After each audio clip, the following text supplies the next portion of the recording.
Happy birthday to the hope, inspiration and humble human. இளைஞர்கள் பாலிடிக்ஸை வந்து எடுத்துகிட்டு வரணும் அப்படின்றதுக்கு கண்டிப்பாக அவர் ஒரு இன்ஸ்பிரேஷன்.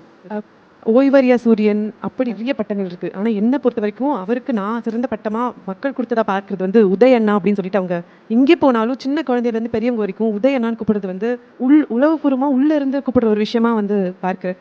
அண்ட் அவர் ஒரு இளந்தலைவராக கட்சி, ஆட்சி, சட்டமன்ற உறுப்பினர், இப்போ மினிஸ்டர், இப்போ துணை முதல்வர், இவ்வளோ பொறுப்புகள் வகிச்சாலுமே அவர் பண்ண நிறைய விஷயங்கள்ல ரொம்ப ஸ்பெசிஃபிக்காக என்ன ரொம்ப ஈர்த்த விஷயம், கட்சியில் இருக்கக்கூடிய பெரும்பாலான சட்டமன்ற உறுப்பினர்களே வியந்து பார்க்குற ஒரு விஷயமா நான் பார்க்குறது பார்த்தீங்கன்னா, அவருடைய சட்டமன்ற தொகுதி சேப்பாட் ட்ரிப்ளிகேன்ல மட்டும் எந்த ஒரு குறையுமே இருக்கவே இருக்காது. அவருடைய ஆஃபீஸ் வாசலில் போய் நின்று யாராவது ஒருத்தங்க பெட்டிஷன் கொடுத்தாங்கன்னா அது மேக்ஸிமம் 1 வீக்குள்ள சால்வ் ஆகிடும். தொகுதி மக்களை தென் அண்ட் தேர் பார்த்து பேசக்கூடிய ஒரு அதாவது அவர் இருக்கக்கூடிய பொசிஷன் அங்கே அவர் தொகுதியில் நான் இவரை வந்து பார்க்கல அப்படின்னு சொல்லாத ஒரு உறுப்பினர் கூட கிடையாது. எல்லாருமே வந்து அவரை பார்த்து பழகக்கூடிய ஒரு விஷயமா இருக்கு. நிறைய விஷயம் பண்ணியிருக்காரு. குறிப்பாக வந்து குழந்தைங்களை நிறைய இன்ஸ்பயர் பண்ணியிருக்காரு. பெண்களுக்கான விஷயங்கள் நிறைய பண்ணியிருக்காரு. விளையாட்டுத்துறை அமைச்சராக வந்து நிறைய போட்டிகள் நடத்திருக்கோம். செஸ் ஒலிம்பியாட், காய்ஸ், ஸ்குவாஷ்க்கு, இந்த மாதிரி நிறைய விஷயம் பண்ணியிருக்கோம். ஆனால் யாருக்குமே பெருசாக தெரியாத விஷயம்னு பார்த்தோன்னா, மாற்றுத்திறனாளிகள் குழந்தைங்க வந்து இந்த இன்டர்நேஷனல் ஃபேர்லாம் போய் கலந்துக்கணும் பண்ணணும் அப்படின்னா அவரோட சொந்த செலவுலேயே வந்து அந்த குழந்தைங்களை வந்து ஃபாரின் டூர்க்குலாம் அமிச்சு அங்கே வர வைக்கிற விஷயம்லாம் நிறைய பண்ணியிருக்காரு. குறிப்பாக பெண்கள் விமன் எம்பவர்மெண்ட் ரிலேட்டடாக தமிழகத்தில் வந்து வேலை வாய்ப்பு உருவாக்கி கொடுத்தது வந்து கலைஞர் அவர்களுடைய அந்த செல்ஃப் ஹெல்ப் குரூப். அந்த ஒரு விஷயம் ரொம்ப முக்கியமான விஷயம். ஏன்னா உங்களுக்கு பார்க்கக்கூடிய விமனுக்கு வேணா சாதாரணமாக தெரியலாம். தொழில்னா என்னன்னே தெரியாம 4 செவத்துக்குள்ள இன்னைக்கு ஒரு 1000 ரூபாய் உரிமை தொகைன்றது பெரிய விஷயமா பார்க்கப்படுது. அந்த காலத்தில் பெண்கள் படிக்கவே இல்லை. வேலைக்கு போகணும்னு நினைக்கிறவங்க வேலைக்கு போக முடியல. 4 செவத்துக்குள்ள இருந்து ஏதாவது வேலை செய்யணும்னு நினைச்சிட்டு இருந்தவங்களுக்கு சுய உதவி குழுன்றது ஒரு பெரிய மாற்றம். இன்னைக்கு தமிழ்நாடோட ஜிடிபியில் ஒரு குறிப்பிட்ட பெர்சன்டேஜ் அவங்க அன்னைக்கு போட்ட விதையில முளைச்சது.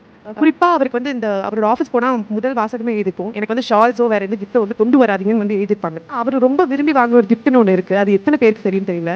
இந்த ஹெல்ப் குரூப்ல இருந்து செய்யக்கூடிய பொருட்களை கொண்டு வந்து கொடுத்தா அவருக்கு ரொம்ப பிடிக்கும். ஒரு தலைவர் அப்படின்னா இதை செய்யுங்க அப்படின்னு சொல்றதை விட அந்த சைக்கிள் ப்ராசஸ் ஒன்று மெயின்டைன் பண்றது இருக்குல்ல, அது வந்து அவர்கிட்ட என்னால பார்க்க முடிஞ்சது. இவர் முதல் முறையாக சட்டமன்ற உறுப்பினராக வந்தப்போ, அமைச்சராக வந்தப்போ இவர் செஞ்சிருவாரா அப்படின்ற ஒரு கேள்வி நிறைய பேருக்கு இருந்தது. பொதுமக்கள் வந்து நிறைய பேருக்கு இருந்தது. ஆனா தான் கொண்ட பொறுப்பை தன்னுடைய சக்திக்கு மீறி செயல்பட்டதுனால இப்ப அவரை விட அதிகமா வந்து பல அமைச்சர்கள் போட்டி போட்டுட்டு ஓடுற அளவுக்கு ஒரு பக்கம் பள்ளிக்கல்வித்துறை அமைச்சர் வந்து 234 தொகுதியில் இருக்கக்கூடிய பள்ளிகளுக்கும் போறாரு. இன்னொரு பக்கம் தொழில்துறை அமைச்சர் நாடு நாடா சுத்தி பொருளாதாரத்துக்கு தேவையான விஷயங்கள்லாம் செஞ்சுட்டு இருக்காரு. இன்ஸ்பயர் பண்ணி பல தலைவர்களை அடுத்த கட்டத்துக்கு உருவாக்கக்கூடிய ஒரு இடத்துல அவர் இருக்காரு. பாலிடிக்ஸ்க்கு வாங்க அப்படின்னு வந்து எல்லா தலைவர்களும் சொல்லுவாங்க. ஆனா அதுக்கான மேடையும் ஸ்பேஸையும் அமைச்சு கொடுத்து இளைஞர்களை பாலிடிக்ஸ்குள்ள அவர் கொண்டு வந்திருக்காரு. சின்னவங்கல இருந்து பெரியவங்க வரைக்கும் கட்சி முதல் ஆட்சி வரை எல்லாத்தையும் வந்து ஒரு லீடராக ஃபுல் ஃபிளெட்ஜா எடுத்து செய்ய முடியும் அப்படின்னா அது உதய் சார் தான். யார் நினைச்சாலும் உதய் சார் வந்து பார்க்க முடியும். அவரோட கட்சி ஆஃபீஸ்க்கு போனா, அவரோட எம்எல்ஏ அந்த ஆஃபீஸ்க்கு போனா உதய் சார் யாரை பார்க்கணும்னு நினைச்சா பார்க்க முடியும். கேள்வி யங்ஸ்டர்ஸ்க்கான ஒரு பெரிய பேசேஜா இன்னைக்கு டிஎம்கேக்குள்ள இருக்கிறது வந்து உதய் சார். அடுத்த கட்டத்துக்கு திமுகவை எடுத்து செல்ல போகும் ஒரு ஃபியூச்சராக தான் நாங்கள் எல்லாரும் அவர் பார்க்கணும்.